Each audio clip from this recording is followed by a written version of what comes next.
భారతీయ సంగీత ప్రపంచంలో ఆశా భోస్లే ఒక సంచలనం.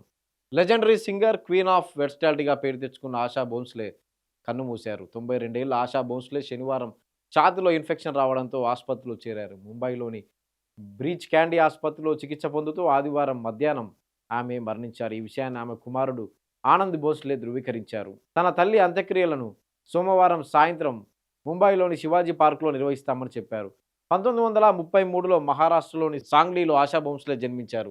ప్రముఖ సింగర్ లతా మంగేష్కర్ సోదరిగా సంగీత ప్రపంచంలోకి అడుగుపెట్టిన ఆశా భోంస్లే 80 ఏళ్ల లాంగ్ కెరీర్లో సుమారు 20 భారతీయ, విదేశీ భాషల్లో పాటలు పాడారు. 2006లో ఆమె స్వయంగా ఇచ్చిన ప్రకటన ప్రకారం దాదాపు 12,000 పాటలను రికార్డ్ చేశారు. దాదాసాహెబ్ ఫాల్కే, పద్మవిభూషణ్ లాంటి ప్రతిష్టాత్మక అవార్డులను ఆమె అందుకున్నారు. 1950వ దశకంలో బాలీవుడ్లో తన ప్రస్థానాన్ని మొదలుపెట్టిన ఆశా భోంస్లే 1952లో సంగ్టిల్ మూవీతో గుర్తింపు పొందారు. 1970లలో పియా తూ అబ్ తో ఆజా, దమ్ మారో దమ్, చురా లియే హై తుమ్నే పాటలు బాగా పాపులర్ అయ్యాయి.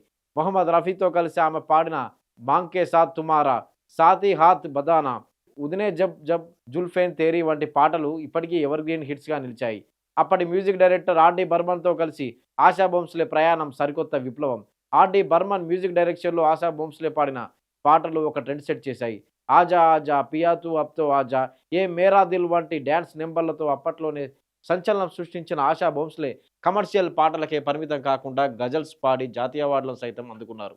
1990లలో 'రంగీలా రే' అంటూ యువతను ఉర్రూతలూగించిన ఆశా భోంస్లే 60 ఏళ్లలోనూ తన ఎనర్జీ ఏంటో నిరూపించారు. సింగర్‌గా ఆమె గొప్పతనం ఏంటంటే 1950ల కాలంలోని ఓపీ నయ్యర్ నుంచి 90లలో రెహమాన్ వరకు అందరితోనూ ఆమె సూపర్ హిట్ సాంగ్స్ పాడారు. తెలుగులోనూ ఆశా భోంస్లే సూపర్ హిట్ పాటలు పాడారు. 1980 నుంచి 2007 వరకు తెలుగు సినిమాల్లో ఆమె సాంగ్స్ పాడారు. 'పాలు నీళ్లు' సినిమాలో 'ఇది మౌనగీతం', 'అశ్వమేధంలో', 'శీతాకాలం ప్రేమకు', 'పవిత్ర బంధంలో' 'ఐసా లకిడి', చివరిగా కృష్ణవంశీ డైరెక్షన్‌లో 2007లో వచ్చిన 'చందమామ' సినిమాలో 'నాలో ఊహలకు' అనే పాటను ఆమె పాడారు. ఆశా భోంస్లే మరణ వార్త భారతీయ సినీ పరిశ్రమలో విషాదాన్ని నింపింది. పలువురు సినీ, రాజకీయ ప్రముఖులు సంతాపం తెలుపుతూ సోషల్ మీడియాలో పోస్టులు పెడుతున్నారు. ఆశా భోంస్లే మరణ వార్త విని దిగ్భ్రాంతికి గురయ్యాను. దశాబ్దాల పాటు సాగిన ఆమె సంగీత ప్రస్థానం ప్రపంచవ్యాప్తంగా ఎంతోమంది అభిమానుల హృదయాలను గెలుచుకుంది.